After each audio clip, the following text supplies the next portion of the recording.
ocasión quiero hacer un análisis acerca de la situación que pasó en Ciudad de Marsella, pero un análisis pues más técnico, ¿verdad? Un poco tratando de simplificar o destrivializar lo que ha sucedido.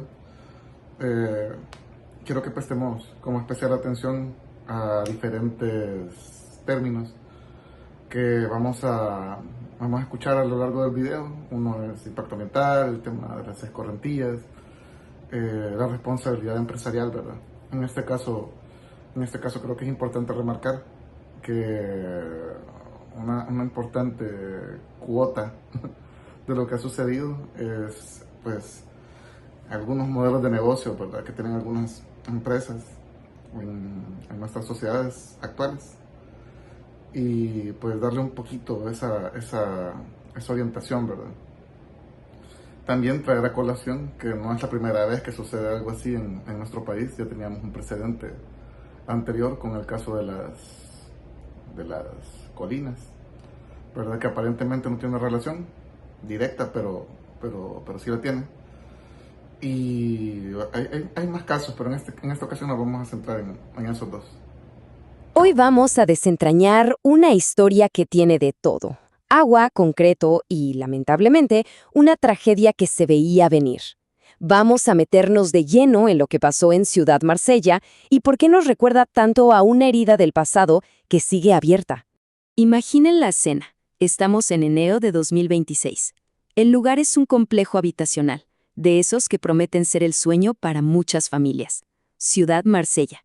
Lo que nadie sabía es que ese sueño estaba a punto de convertirse en el epicentro de una crisis terrible. Y el día clave fue el 10 de enero, una fecha que sin duda quedaría marcada para siempre por la impotencia y la pérdida. Fue el día en que la falta de previsión humana, más que la naturaleza, mostró su peor cara. Lo que empezó como una lluvia fuerte, de esas que ya conocemos, se convirtió en algo más, en una inundación devastadora.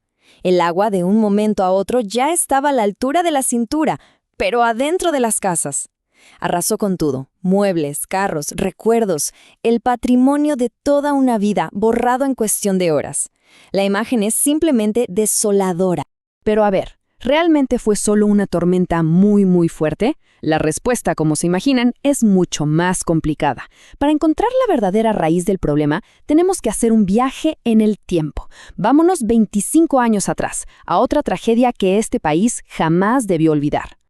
Muy bien, entremos en materia. En esta primera parte nos vamos a centrar en los detalles técnicos del desastre de 2026, porque, como muchos expertos dijeron, esta fue una catástrofe que literalmente se veía venir. Para entender bien el fondo, es clave que todos tengamos claro qué es el impacto ambiental en este contexto. Ojo, no hablamos solo de contaminación. Científicamente, es cualquier alteración del entorno causada por nosotros, los humanos. Y cuando hablamos de construir ciudades, este concepto es fundamental. Y aquí está la pieza técnica clave de todo el desastre: la impermeabilización del suelo. Pensemos en esto un segundo. Cuando cubrimos hectáreas y hectáreas de tierra con concreto y asfalto, le estamos quitando su superpoder natural, el de absorber agua, como una esponja. Entonces, en lugar de que el agua se filtre hacia abajo, se convierte en una masa de agua furiosa que corre por la superficie. A eso, técnicamente, se le llama escorrentía. Ahora, veamos cómo esa teoría se convirtió en una pesadilla en Ciudad Marsella, en lo que los peritos llamaron el efecto embudo. Paso 1. Las calles y los drenajes, o sea, la infraestructura vital, se entregaron sin terminar. Paso 2. Los poquísimos drenajes que sí funcionaban estaban tapados ¿con qué? Con sedimento y restos de la misma construcción. Un error garrafal. Paso 3. Esto provocó que el agua corriera sin control alguno, una escorrentía masiva. Y el último paso, el golpe final. Toda esa agua, sin tener a dónde ir, se fue directo a las zonas más bajas del residencial. Así que no fue solo una inundación, fue una trampa hidrológica perfectamente diseñada por la negligencia. Pero este modelo de desastre no es para nada nuevo. Y para entender la verdadera dimensión de lo que pasó, tenemos que volver a ese viaje al pasado, al 2001, a la terrible tragedia de las colinas. Un evento que debió ser la advertencia más grande de todas. El desastre de las colinas también tiene una explicación técnica y científica que es irrefutable. Primero, la ubicación, la cordillera del Bálsamo, una zona que ya estaba identificada geológicamente como de alto riesgo de deslizamientos. Segundo, el suelo, un tipo de ceniza volcánica súper inestable que cuando se llena de agua se vuelve líquida, un fenómeno llamado licuefacción. Tercero, la causa humana. Se talaron los árboles y se modificó la inclinación natural de la ladera, el talud, para meter más casas.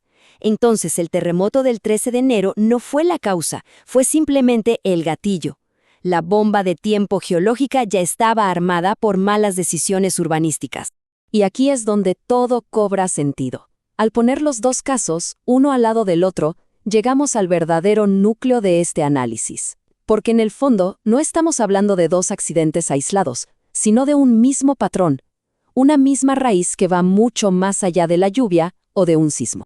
Esta comparación es contundente. Miren las diferencias. En las colinas era una montaña inestable, en Marsella un valle sin salida de agua natural. La causa científica en 2001 fue alterar la forma del terreno, en 2026 fue sellarlo con concreto. Pero ahora, fíjense en la última fila, la que une estas dos tragedias, la prioridad empresarial. En un caso, era maximizar el espacio para vender en una zona de riesgo que ya se conocía. En el otro, era apurar las ventas entregando casas sin la infraestructura básica terminada.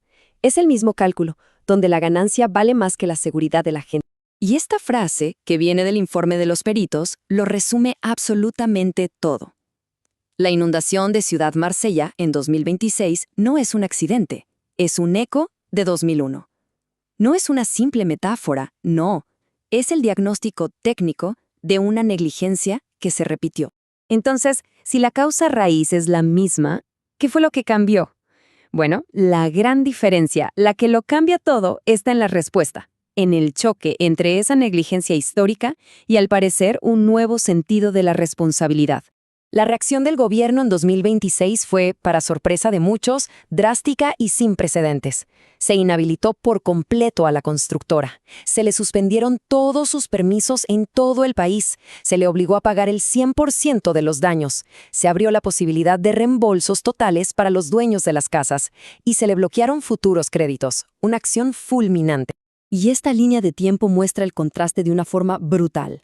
Las víctimas de las colinas tuvieron que esperar años, luchar y llegar hasta cortes internacionales para buscar algo de justicia. En 2026, la acción del Estado fue cuestión de días, forzando a que la empresa responsable rindiera cuentas de forma inmediata y directa. Y al final, ¿qué podemos aprender de todo esto? ¿Cuál es la lección que deberíamos grabarnos a fuego para el futuro de cómo construimos nuestras ciudades? Y esta es la lección técnica más importante. El impacto ambiental real que causó estas tragedias no fue un fenómeno del clima o de la tierra. Fue una decisión humana. Fue la negligencia en la planificación. Fue el acto de ignorar, a propósito, las variables geológicas e hidrológicas de un terreno solo para obtener un beneficio económico. Y esto nos lleva a la lección quizás más esperanzadora. El caso de Ciudad Marsella podría marcar un antes y un después. Podría sentar un precedente donde la responsabilidad de las empresas por este tipo de negligencia ya no se pierde en procesos judiciales eternos, sino que se exige ya, de inmediato, para proteger a las familias. Y cerramos con esta pregunta, que queda en el aire. ¿Estamos viendo, por fin, el fin de la negligencia como un modelo de negocio? ¿O esto es solo el primer round de una nueva y larga batalla para que el derecho a una vivienda segura se base en la ciencia y no en la especulación? Solo el tiempo lo dirá.